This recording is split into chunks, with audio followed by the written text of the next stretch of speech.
podcast is part of the Sports Social Podcast Network.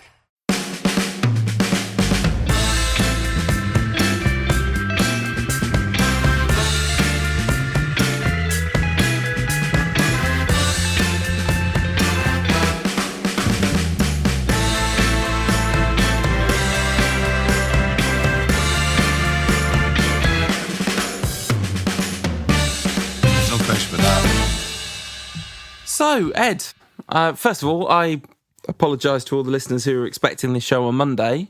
Come Sunday morning... Should do.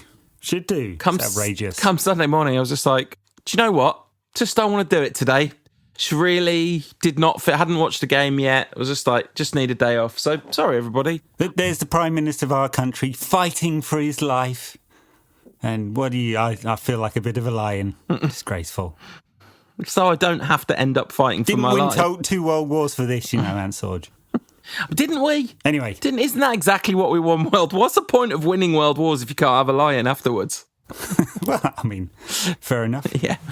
Anyway, we're back to talk about a game that we promised we'd talk about earlier in the week, but we're going to talk about it today because we have both watched Manchester United 3, Manchester City 2 from 94. Was it 94, 93? November the 7th, 1993. There you go, 93.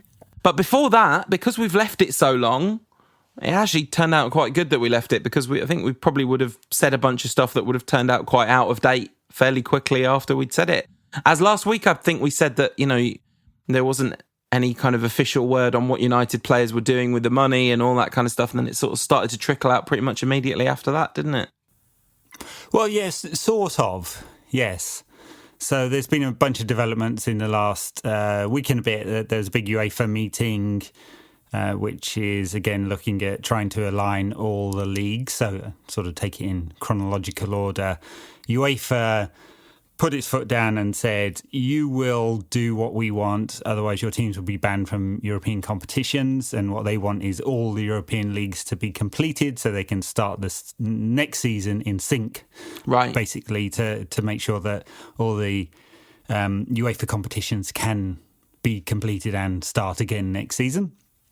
The Belgian league actually ended their season a game before the end. They have this weird system in Belgium where they have the main part of the season, then like a playoff system. So they've scrapped the playoff system and just finished the season with 1 game remaining and just said, we're freezing it there. Were there any major ramifications of that in terms of promotion, relegation, victory and that sort of stuff? I think they've frozen relegation. And so they'll take an extra couple of teams on in the top division, but they decide they're champions via this playoff system. So I guess it's whoever's leading the league is now the champion. Right, that's like one of the biggest. But UEFA aren't happy about that because, and in fact, have threatened to kick Belgian teams out of UEFA competitions because it's not in sync with what they want the rest of Europe to be. We got a little bit more information. There was a study came out this week saying that if the Premier League season doesn't finish, it could cost £1 billion, both in money they have to give back to some of the more militant broadcasters. Apparently, both BT and Sky are being quite militant about this, less sort of partner and more, you've ruined our product, we want our money back. There's already some overseas broadcasters, including DAZN, however you pronounce it, who I think have the rights in Spain and Canada, who've said they are not paying the next instalment. We've seen something similar in Ligue 1 with beIN Sports and Canal Plus, both saying they're not going to pay the next payments. There's a question mark over the payment for the FA Cup and so on. So a bunch of money stuff going on. And then there was the breakdown in the negotiations between the PFA and the Premier League over what would happen with the players' wages. So depending on who you are in the league, some of the clubs are in some pretty bad trouble, like even without discussions about whether Sky or BT will ask for their money back, they're in trouble because they're not getting gate receipts and they're still paying players who make up the vast majority of the costs of Premier League football clubs. Yeah, so that's why the chairman all want a deal They were seeking 30% reduction in wages. This is all completely separate, by the way, from Matt Hancock having a go at footballers, saying you should do your bit for society, which was just politicking. Basically, take a prominent group and point at them, knowing that you'll be able to create diversion there. Completely separate. So there still isn't a deal between the players and the league. They're not going to put players on furlough, and they're not going to make them redundant. It's pretty pointless putting them on furlough, to be honest. Well, yeah, because 80% of their wage. I mean, like, if the government have to pay footballers 80% of their wages, the government it's only up to £2,500 a month. Right, anyway. Okay. Of course, yeah. They thought of this. They did. Somebody thought at some point. Oh, yeah. Yeah, so there's still that to be negotiated. I mean, it may well come at any point. And then we had a bunch of announcements. The Players Together announcement, they're going to... A number of players, I don't think it's all players, but a number of players have decided to support charities associated with the NHS. Like a big number of players, not just like a little handful. It's... it's not. This is, and it's not clear how much. I don't think they announced that, did they? But this is to get ahead of the chairman, basically. So now, any move by the chairman, it's clear that we've separated those two issues. One is about owners wanting to prop up their profitability, another is about players like making sure that they get good PR and not vilified by politicians. And presumably... and they were doing this well before Matt Hancock decided to get on a soapbox. And presumably, in some cases, also genuinely seeing themselves as people in a remarkably privileged position that have an enormous... And many of them do tons of charity work, either, publicised or not publicised. Yeah. And of course... And there was a really good piece that we both read in Football 365 by an anonymous player who said in very colourful terms where politicians can go shove their advice. But and the more important bit, that the players do want to do something. Well, you see, I actually think the most interesting thing about that was it was very, very, very not defensive about footballers, because what he said was loads of players are really selfish and don't care as well. So it wasn't at all like one-eyed. I think John McKenzie did it at the interview with the anonymous player, and it's incredibly forthright, because he said, like, when fans sort of stick up for footballers, it feels ridiculous because they shouldn't be. The money is insane and all this kind of stuff. So we're going to do some bonus content about all that, so we'll talk more about that at the end of the show. The thing that's sort of telling in this moment, like the Matt Hancock thing. So for those there's of course millions, definitely not millions, hundreds of people listening to this who won't know who that is. He's the health secretary in the UK. He's part of a government that have dramatically underfunded the National Health Service for the last 10 years, and who are funded by billionaire interests and are going after a group of people when easily, like, he could go after his mates, but obviously he won't be going after his mates. So anyway. Yes, I mean, there are, according to the last Forbes rich list, there are 54 billionaires in the UK, precisely naught of which he called out for not funding the NHS enough. And look, and to put it in context, the entire football industry in the UK is worth less than £5 billion. Right? This is not a big industry. It feels big because the numbers in terms of wages are just astronomical compared to your average person's wages. Not mine, obviously, billionaire playboy that I am. Right. But in terms of big business, it's pretty small. The NHS is about £115 billion a year. So it's a couple of weeks worth of funding if the entire industry just gave itself over to fund the NHS. So, yeah, it's a sticking plaster on a gaping axe wound in terms of funding, but it's good PR from the footballers, many of whom genuinely do want to do something, and many of whom we found out from that article definitely don't. Yeah. So we don't know anything more, but there's a load of stuff going on, isn't there? And it doesn't look like they're going to play the league, finish the league on an island in the summer in No, all these trial balloons have definitely been floated. Yeah. Play all in China, sequester everyone in some hotel somewhere for 2 weeks. All of these, and they're just none of them really very feasible. The English Football League actually said today it was either leaked or floated that they could finish the EFL divisions in 56 days. So a couple of months they'd need to complete that. I suspect it'd be a bit longer for Premier League and European competitions, not least because not all the competitions will be able to start at the same time. And there's some complexity there. But yeah, it's going to take a while, and everything coming out of the government suggests that there's not going to be any opening up of general society, let alone mass events, for until well into May. And then we'll see where we are from there. So it's going to be some time before footballers can get back to sport again, and a very long time until there's crowds in stadiums. Yeah, absolutely. Just like on a totally personal note, I can't wait.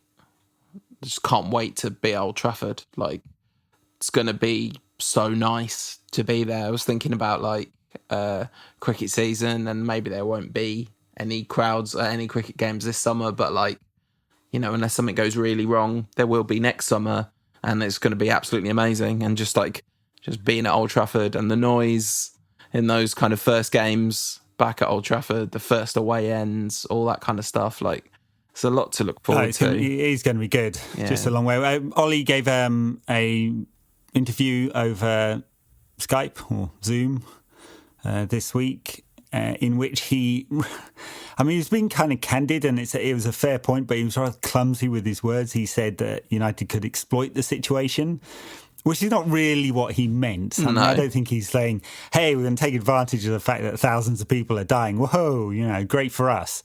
He's saying that United are in a good position to come out of this whole situation relatively stronger. Everyone's going to be absolutely weaker in the industry.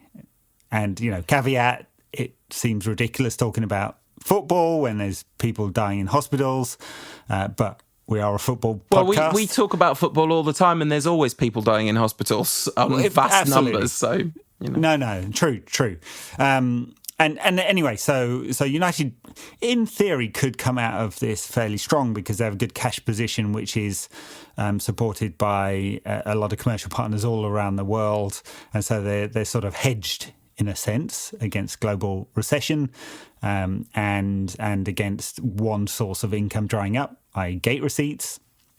They would be in some trouble if broadcasters start pulling money. There's a piece in one of the papers this week estimating, I think it was one of the football money analysts, estimating that it could, for the top teams, cost around 100 million in lost gate receipts and broadcast, if the broadcasters said, if they didn't finish the season, the broadcasters say, we want our money back, or withholding money, or you have to give money back as part of the next deal, which is the more likely way to do it.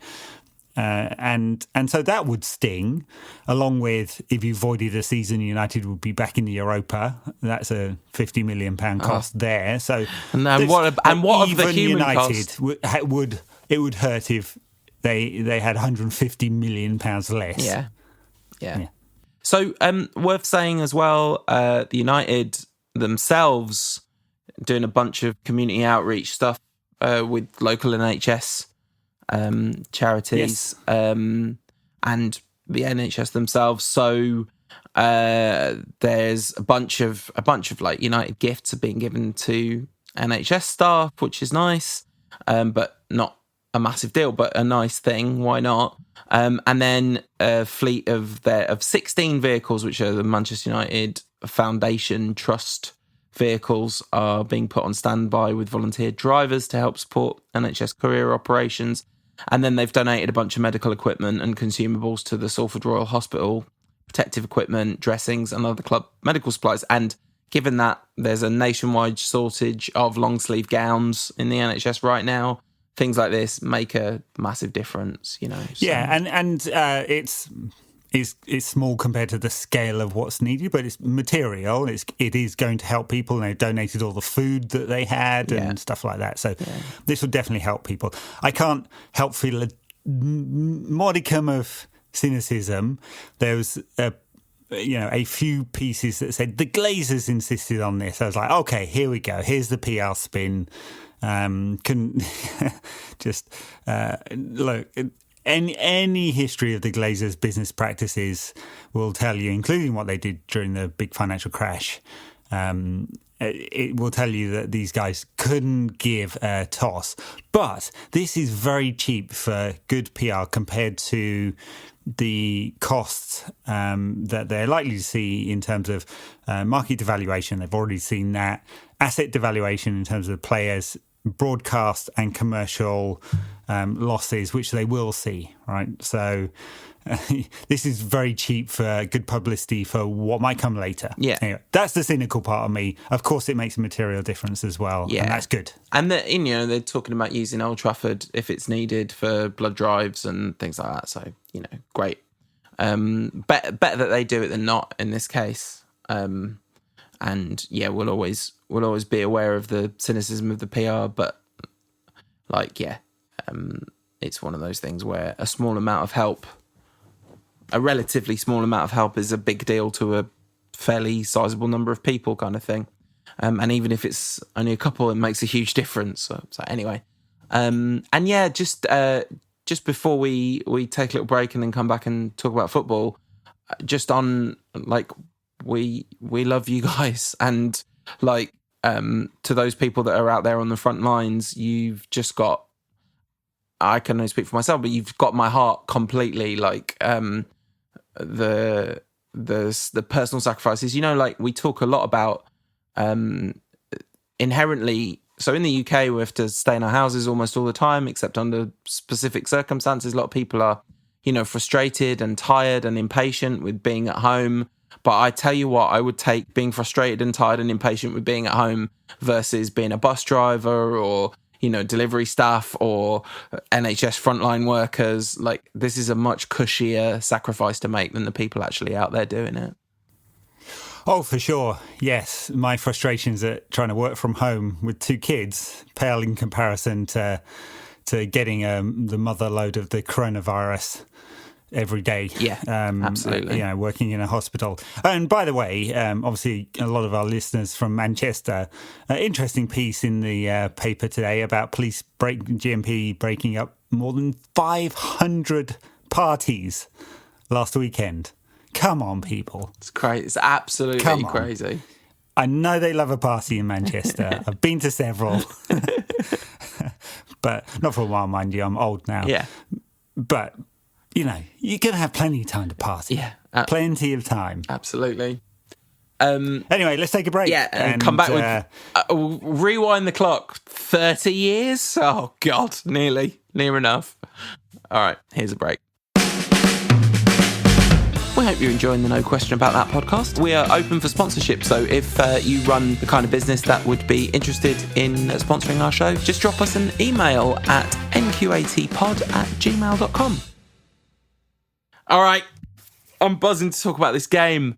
So, 1993, United had won the title the season before, and we now know that would lead to an unprecedented 2 decades of absolute relentless glory in all different forms, including the pinnacles of the 1999 treble and the 2008 European Cup and League double, multiple FA Cup and League doubles. We didn't know any of that was going to happen in 1993. All we knew is we'd won the league once. And that context, I think, is really quite significant. We'd just gone out of Europe that week, the week before that, and Eric Cantona had been hammered. That famous game against Galatasaray, yeah. Cantona's attitude had been criticised because he got sent off, and then he punched... He got sent off and he punched someone in the tunnel. Yeah. So, there's some fantastic stories about that Galatasaray game. Maybe this one we'll look back on in this series. But yeah, to come to Main Road after that... Yeah, great context, and great team in the making here. And you can see it on the pitch, can't you, in this game? I mean, it's a fantastic game as well. Real end-to-end ding-donger the whole way through. Yeah, so in the game we just did last week was a game where United were losing quite badly at half-time and came back and won the game, which, 2-0 down at half-time in this one and came back and won it 3-2. But that Spurs game is like two different football matches. This one very much isn't. It's just things go for City in the first half and United turn up the gas a bit in the second half. Yeah, I mean, absolutely. It's. Obviously, United go on to win the title by a fair distance. So, they are a very good team, and they win double, in fact, because they win the FA Cup. They'd won the Charity Shield, so that makes 3 trophies. Jose's law. Three. Naughty Jose, naughty. For his training of his players in the park. And just being Jose. Right. Not quite there at it in Europe, but the makings of Fergie's first really good side here. And you can just see the quality all around the pitch. They move the ball really quickly, have to say. It feels like a modern team, for sure. And we talked about this in this series quite a bit. But it just feels like a really high-quality team. Everyone knows what they're doing. There's some flexibility, even though it's a straight up 4-4-2. I mean, certainly Cantona's everywhere. Well, so is Roy Keane, and so to the team's detriment on occasion was Paul Ince, who. Yes, a lot of energy about him. That second City goal, we'll come on to it, but it is hilarious. You kind of looking around, going, he was just in the frame, and you realise he broke ahead of the ball with the rest of the entirety of the midfield. We watched Lou Van Gaal football for 2 years going, someone please break ahead of the ball. But I don't think at any point have we ever thought, everyone please break ahead of the ball. So it's... Ince, of course, kicked out the club 2 years after this for being a big-time Charlie and not following his manager's orders and all of that. Maybe you can see a little bit of that. Keane, of course, arrived the summer before. So he's fresh. 4 or 5 months into being a United player. Looks very young. He does, and that funny haircut that he had then, when it was before he decided to have a haircut, and it was just what happened on the top of his head. The thing I wanted to ask you is, you'd said at the end of the last show that you're pretty sure that you were at this game. I'm pretty sure I was at this game. Yeah, it's like a Sunday evening game, and but I was in the.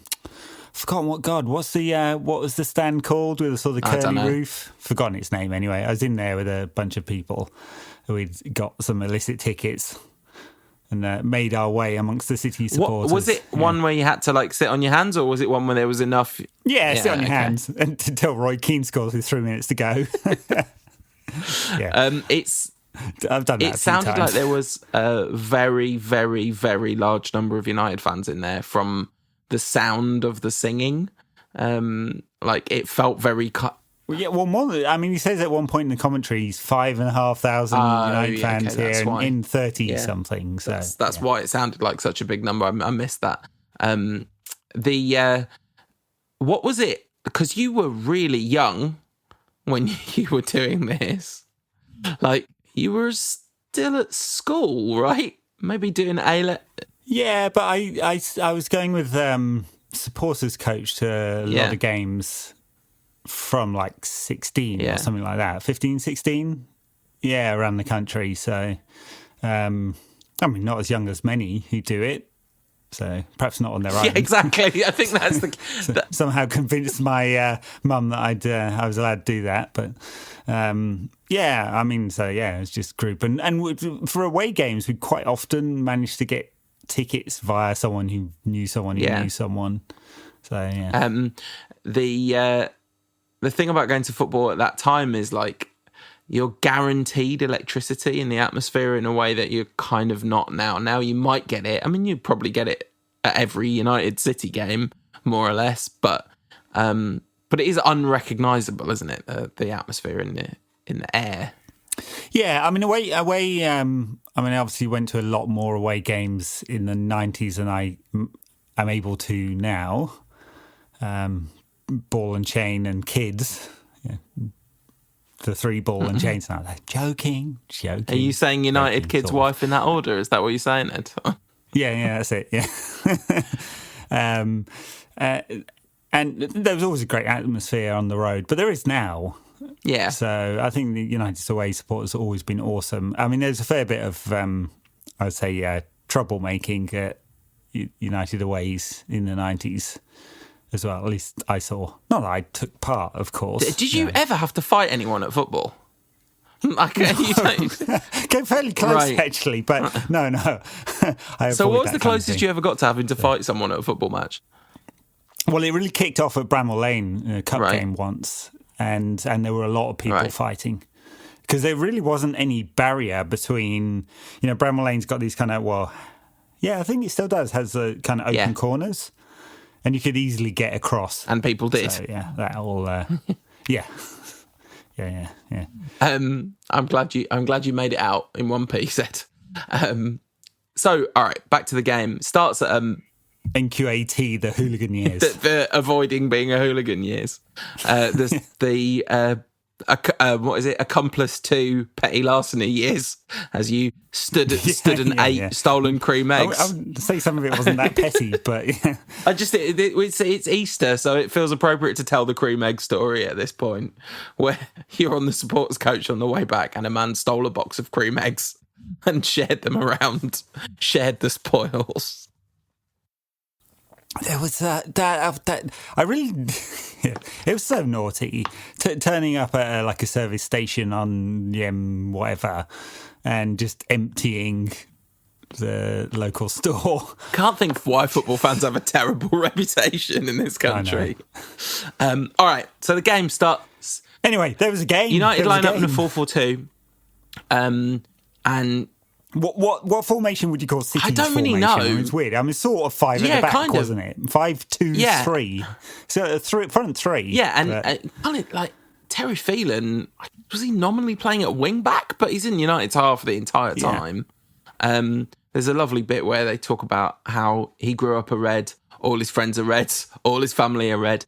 The game starts at a million miles an hour, just absolutely out of the blocks instantly. And then there's like some proper Route 1, Manchester City think of themselves as the local club. It's like, and one of their local players grew up a massive Red, and it's such a obviously United did have a kind of global fan base even then, and certainly a national fan base even then, but the idea that you don't get United fans in Manchester is the most preposterous. The idea that this was like the major football broadcaster kind of perpetrating that idea was crazy. Yeah.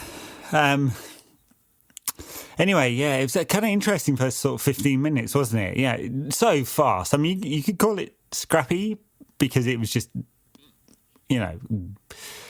trying to get the ball forward, tackles flying in, competition for every ball. Never relented. There's no one putting the foot on the ball there and distributing it, is there? And Keane and Ince in the United midfield. We talked about Keane being a great passer. It wasn't passing they were trying to do at this stage of the game, but good entertainment, I think. I mean, Cantona struggled to get into the match. I think second half he really did get into the match, and I think he was pretty influential. Obviously, because he scores goals, but just beyond that. First 20 minutes, he's a bit quiet. First 20 minutes, he turned it on, didn't he? Yeah, and that's only like 5 minutes in or something. Yeah, like that. Hughes gets a chance. He gets ahead of the cross. Cross comes in from the right, and he's kind of got himself ahead.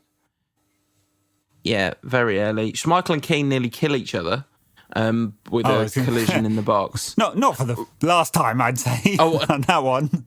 So, yeah, absolutely. They would go on to repeatedly try and kill each other over many years. The thing about Keane in this game, which is totally different to the other games we've seen which he played in, is he is fully a box-to-box always midfielder getting ahead of the ball. I mean, he is. He's the more advanced. And including that early chance and several more and the commentators talk about him in those terms. He's considered like the new Brian Robson. Yeah, absolutely. Frank Lampard kind of role, right? Third man runs all the time. I mean, there's one where Sharpie puts Sharp, who is just a joy to watch. Like, you can see why as a teenager I was completely captivated by him, because untucked shirt and just just a real kind of swagger and ease of movement and a real kind of like, I don't know, Garincha to Ryan Giggs's Pele or something. I don't know, like there's do you know what I mean though? There's a kind of... Lee Sharp's had that in that particular comparison. But he had a kind of like swagger and magic about him in a way. Giggs was much more sort of direct and, you know, he did have the floaty run, but Giggs was faster than Sharp. Sharp had a kind of like an outrageous dribble in him. He puts in a cross and it goes over everyone, and Keane has a shot from a Van Basten-esque angle. And then there's the 1v1, which Keane kind of called himself out for in the post-match interview, that he should have scored it, and he really should have scored it. He just sort of... It's Sharp that put him away there. Yeah. And I have in my notes, 13 minutes, Ince gets into it, scrapper. It was the first time he started fighting anyone. The key, like the main event, that's the undercard, isn't it? Because the main event is definitely Hughes versus McMahon in the second half, where there's like... I mean, I'm sure there's actual bloodshed, but there's definitely chunks of flesh taken out of people's thighs, aren't there? Yes, McMahon, a player who never really took any prisoners. I mean, a decent player, not a great one, but no love lost between him and the United supporters, obviously. So the first City goal then is my next note, unless you've got anything before that. The first City goal, Paul Ince's decision to get ahead of the ball.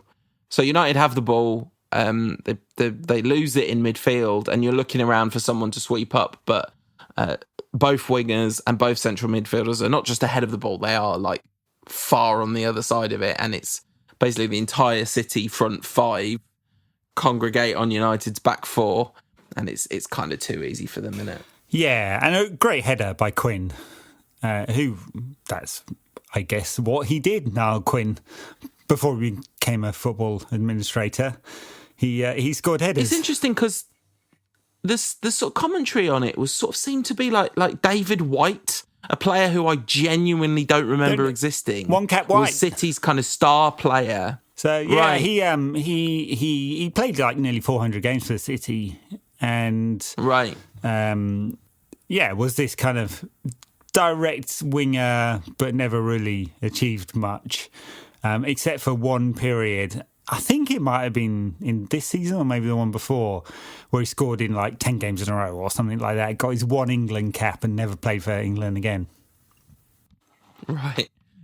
So yeah, the commentators are kind of like, he's the big star and Quinn is a sort of like, you know, journeyman head on a stick kind of thing. But like Niall Quinn goes on to have like a very prominent football career and score a lot of goals for a really long time after this.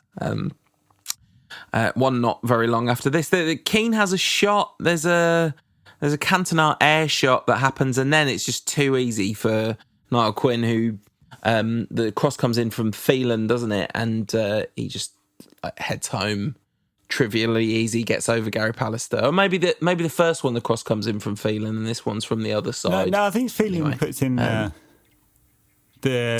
cross for the header again. But second phase of play, United don't clear it properly. Not great defending again. Bruce and Pallister, told you they were rubbish. I mean, just not really concentrating. Got City with the overload. United not defending from the front. Yeah, not awesome to get yourself in that position.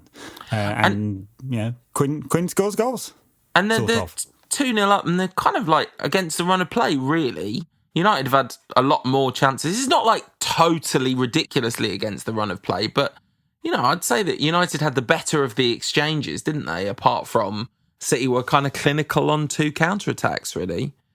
And then... Yeah, there's a great bit just before half-time where they all get into it. Handbags. A lot of pushing and shoving. I think Hughes stamps on Quinn at one point. I've written a scratch. Flitcroft kicks Hughes. White barges into Hughes. They're all having a go at him. I've written Hughes tries to kill Quinn in my notes. That might have been a tackle after half time. You always liked a bit of melodrama, didn't you, Paul? There's little mini stamp. Yeah, and then McMahon goes right in hard on Hughes, after half-time, and then Hughes like just fully lashes out at him in a kind of like very, not in an instinctive way, but in a kind of like, okay, these are the rules, this is how the game's played, if you're going to do that to me, this is what I'm going to do to you. That kind of agreement. I was going to say gentleman's agreement, but it's profoundly ungentlemanly in all aspects. And the referee books both of them. I mean, almost every tackle in this game is just a straight red now. Yeah, man's game back then, wasn't it? They should have probably been 3 up before half-time. Of course, City had a great chance for Quinn for his hat-trick right on the cusp of half-time. It wouldn't have been fair because United are in this game as much as City are, for sure. But it's a good chance and could have been 3, and that would have been the game, you imagine. But well, not necessarily. So. Not necessarily that would have been the game. We just watched a game that United were 3-0 down at half-time and won 5-3, so anything could have happened. I mean, United definitely turned it on in the second half, didn't they? It's not like City didn't have any chances, or certainly like any chances to create chances, as it were, like moments of danger on the counter-attack, but United just looked the cut above that they were in the second half of this game. They're into it straight away in the second half. Pallister has a good chance from another second phase.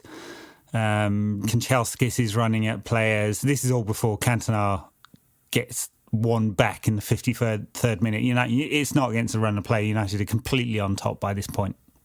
And then there's like a period of decent City pressure after the goal. But talk us through that Cantona goal.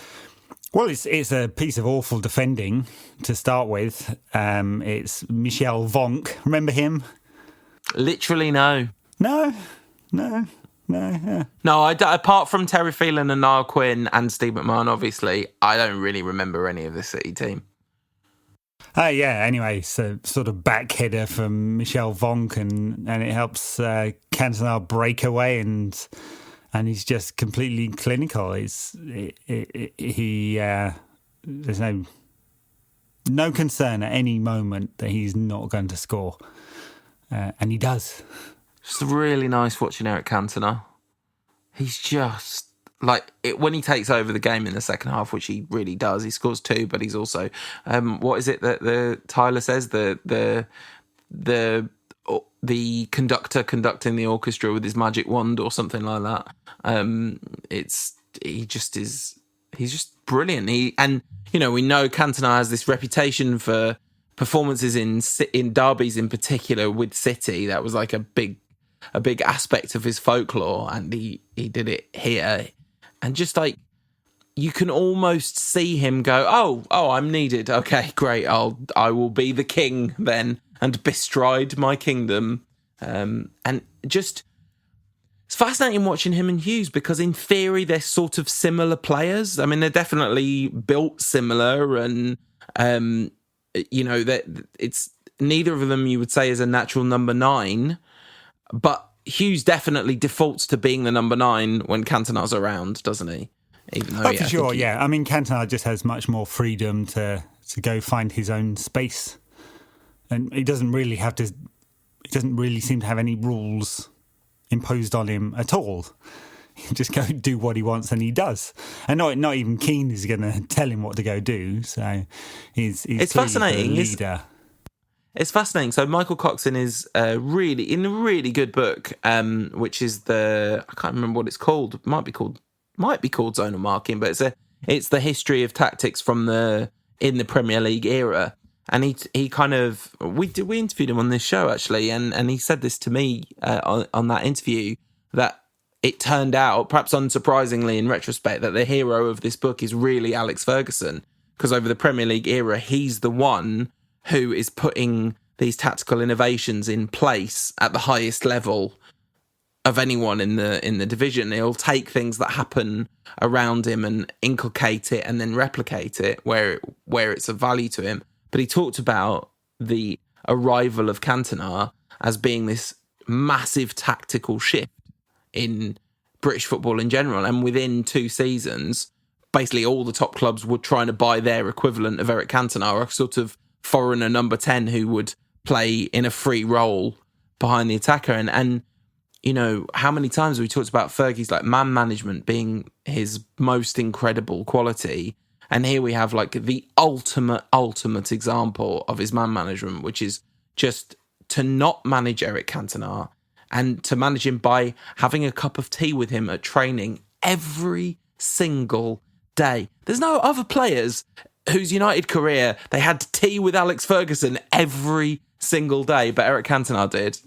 Well, there's no other player that Fergie was racing around the streets of Paris on a Vespa to go and hunt down either. So he was obviously, Ferguson saw the importance of Cantona to United, whereas other managers famously didn't see the importance of Eric Cantona to their teams. France paid the penalty, of course, failing to qualify for the 1994 World Cup. Anyway, so it's he gets the when it's the first and 52nd minute, and then United are on top a lot basically until he gets the second. Pallister has another good chance. Two good chances for Gary Pallister in this game. Yeah, I mean, good on the ball. Good. I mean, and hey, listen, if all the midfielders are breaking ahead of the ball, why not one of the centre backs as well? Because this is early 90s football. It's fun for everyone. I mean, it's incredible how many players United do get ahead of the ball in these games. Yeah, absolutely. This is Ferguson Ronaldo, Brazilian Ronaldo, and feeling like he had to change it up in Europe to continue to be successful. I mean, there's a phase before that as well. This is Ferguson before he really understood anything about European football, I think. Well, he'd already won a couple of European trophies, but I mean at the very highest level. Yeah, absolutely. But he didn't need to play at the very highest level to beat City. You just needed to attack for 90 minutes, which is basically what they did. Kanchelskis gets through 1-on-1, and Coton makes a pretty good save, but it felt like there was a cut across available to Kanchelskis. Not necessarily a head-up player. I don't think of Kanchelskis as being a Andrei Kanchelskis, I mean, his signature move, you might think it'd be like down the right wing, get a cross in. It's not. It's get the ball and run sort of aimlessly in field. And often something great would come from that aimless running, but a lot of the time it was just like, I'm going to drift in field with the ball now. I'm not going to release it. I'm just going to keep going and keep going and keep going. So yes, not really a team player. Low on the team player rating in Football Manager, whatever the rating is. Haven't played that game for years. He was so much fun though, and he's beloved by there are a subsection of United supporters who have a profound affection for Andrei Kanchelskis because I mean, he's great, exciting to watch. Yeah. Very exciting. And he's got that hat-trick against City as well. So yeah, any player who does that. Schmeichel makes a really good save. Not long after Coton's made that good save, White is 1-on-1 with Schmeichel, and he makes just a classic Schmeichel fine 1-on-1 save. And then Giggs' first time ball for Eric Cantona's goal. Well, he's only on the field a couple of minutes before that, isn't he? So yeah. The days of you only got one substitute or whatever it was. three on the bench. Wow. Still that far back that it was only one substitute allowed. Yeah, I can't remember whether you got one or two substitutes from your three, but I think it might have only been one in 93. Yeah, I can't remember when they went to two. But yeah, he comes on in the 76th minute, and it's a couple of minutes later that he sets up Cantona. It's just a beautiful touch from Giggs, isn't it? The first time ball. So just nice. Instinctive, cutting out two or three players with the pass. And it's just a tap-in. And it's for those people that haven't watched this match and are somehow listening to this anyway, it's from the right, because he comes on for Kanchelskis and plays on the right wing with Sharp staying on the left wing. And the ball floats out to him around the sort of corner of the penalty area. And it's like a through ball cross hybrid, isn't it? It's kind of like it's more like a diagonal through ball than a cross per se. And yeah, Cantona at back post. Lovely jubbly. Lovely jubbly. Yeah, I mean, this is Giggs at 19, just come off the FA Youth Cup winning side of which he played a significant part of the season before. So this is him integrating his way into the team. Sometimes played for Sharp, sometimes they play together. I think actually quite a lot of his early gigs played off the right to accommodate Sharp. I guess it's not long after this that Sharp's sort of out of the team and Giggs is fully in it. Yeah, absolutely. But Sharp had more to contribute at this point. It still has more to do, and is instrumental in that last minute goal because United are pushing. Is there another big chance before the goal? I'm not sure there is. Is there? Not really. But there's an absolutely lovely layoff from Lee Sharp to Dennis Irwin in the build-up to the goal. So it's the 87th minute. Ball's on the left. Sharp just lays it off. So idyllic, perfect weighting, very high skill layoff to Irwin, who puts in like a pretty perfect back post cross. But the really perfect thing about it is it looks like it's going to arrive on Mark Hughes' head in the middle of the goal, which causes all the City defenders to flood around him. Understandably so, actually. But it just whizzes past Hughes' head. But Roy Keane has followed the ball in at the back post and smashes home from no range whatsoever. Cue wild scenes of jubilation. Wild scenes, yes. Much jubilation there was to be had. And Keane loved that one as well, didn't he?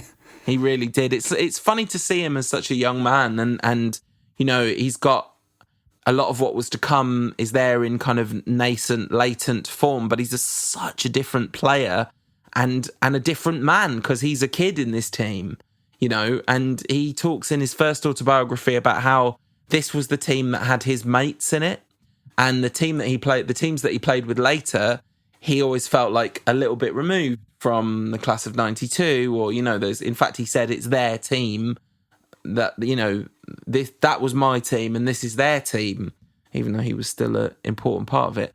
And you can sort of see that he's just one of the lads at this point, Roy Keane is. He's not captain, is he? No, nowhere near. This is still Steve Bruce captain, isn't it? Yeah, I assume it is, yeah. It's because I think this is the season of the captain's log video, if I remember correctly. Yeah, Bruce is captain, then Cantona takes over. Yeah. And the most important thing that happens in this season, of course, is the release of Status Quo's Come On You Reds, which is basically, like I said at the end of the last show, reads out the team sheet for this game midway through it. I really love this team. I mean, we talk so much, like, it's not like it's news to say that the 93-94 team was incredible, but that is an absolutely incredible team. I mean, there just is not a weakness in that starting 11. No, I mean, they lost 4 games in a 42-game Premier League season, 2 of those to Chelsea. And, top quality team. City, not a top quality team. No, it'd be some years, be 15 years before someone would, turn them into their plaything and make them a top quality team.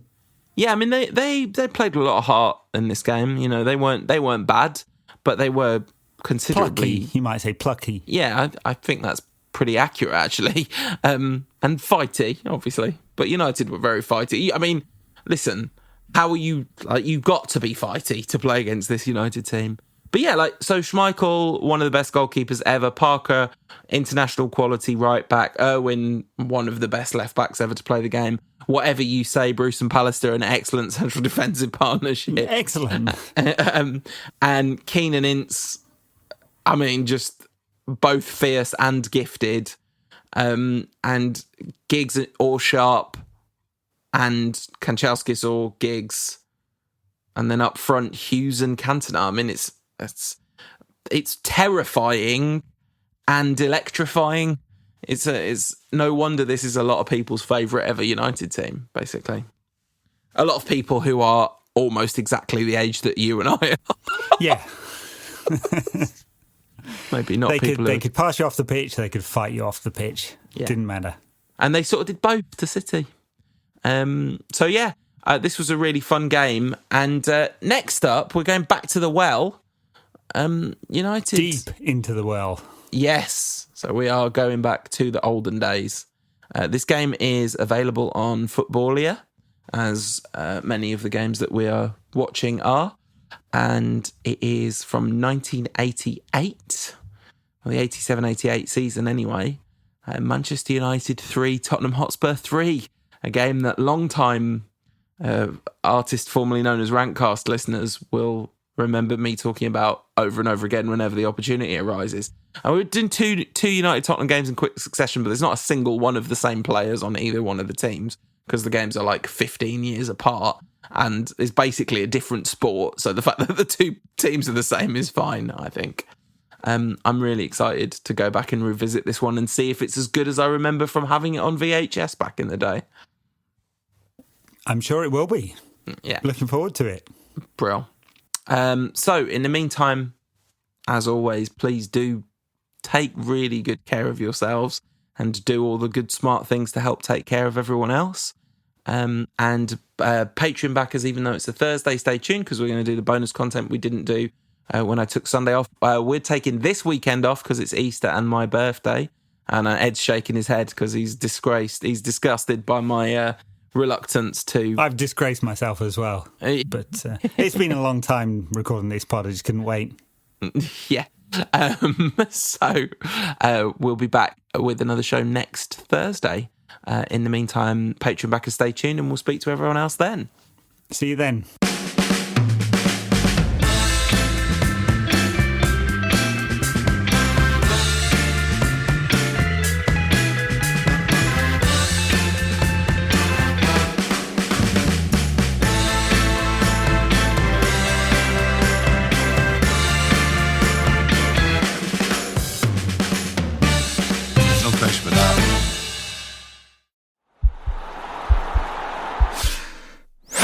This podcast is part of the Sports Social Podcast Network.